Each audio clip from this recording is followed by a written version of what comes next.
aujourd'hui. Voilà. Alors, Kauter, tu voulais nous dire? Alors, hier, je suis partie à la banque avant de venir ici et j'ai retiré 1 000 € volontairement.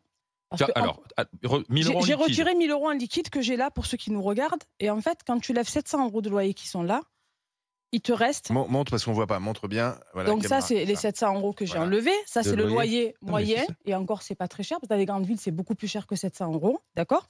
Et là, il te reste 300 balles. Donc, une fois que tu as payé, en moyenne, 150 € d'énergie. Et c'est pas beaucoup. Il te reste 150 € pour l'essence, l'assurance de la voiture, l'assurance de la maison, nourrir tes enfants, acheter les fournitures scolaires, etc., etc. Donc, moi, je veux bien qu'on dise qu'on durcisse, tu vois, les indemnités chômage. Mais en même temps, il faut que l'État, quand il durcit, il puisse garantir que les Français gagnent assez.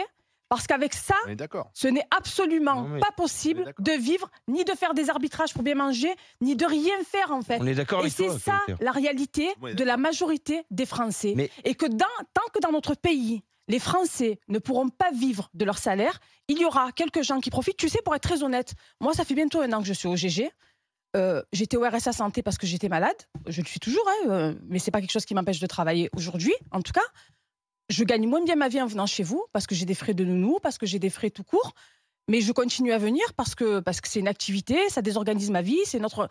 Mais je continue à venir. Alors que concrètement, c'est vrai que si je restais chez moi, eh ben, là, j'ai plus de mutuelle. Il y a plein de choses que j'ai plus. Ça veut dire que tu peux comprendre qu'il y a des gens qui fassent ce choix-là. Il y a des gens, oui, qui restent dans une espèce de confort parce qu'ils n'arrivent pas. Moi, j'ai fait le choix de continuer à vivre, même si j'ai plus de mutuelle aujourd'hui, j'ai plus de demi-tarif, il n'y a plus la carte de visite gratuite, les cachets que tu touches au GG, ça t'a fait basculer sur autre chose. Donc il y a moins d'aide. J'ai plus d'aide. Voilà. Mais c'est ça qu'on dénonce. C'est ce point de bascule-là qui a un problème. Je gagne pas bien ma vie parce qu'une fois, je gagne 380 € un cachet. Non, mais attends, c'est un système qui est compliqué. Et j'ai 150 € de frais à chaque fois que je viens ici entre la nounou. Excuse-moi, je termine. Donc en fait, il me reste 250 balles. Au cachet de GG, une fois que tu as déduit. On reconnaît qu'il y a un problème dans ce pays, puisque finalement, on réfléchit d'aller travailler ou pas en fonction des aides qu'on peut toucher. C'est ça qui va pas. C'est pas ça que je te dis. C'est pas profiter, ça veut dire qu'on a inventé un système avec des salaires trop bas, peut-être des aides trop généreuses, et ce qui fait qu'à un moment donné, il y a un arbitrage qui se fait pas pour le boulot. J'en ai bénéficié malheureusement à cause de mes problèmes de santé, parce que moi j'ai toujours travaillé dans ma vie. Un jour, je tombais malade, donc j'ai eu le chômage, après j'ai eu le RSA, après le RSA santé, parce que j'ai été immobilisée. Mais autrement, j'ai toujours travaillé dans ma vie, je travaille depuis que, et même j'ai travaillé au black quand j'étais plus jeune, etc., etc. Donc il n'y a pas de.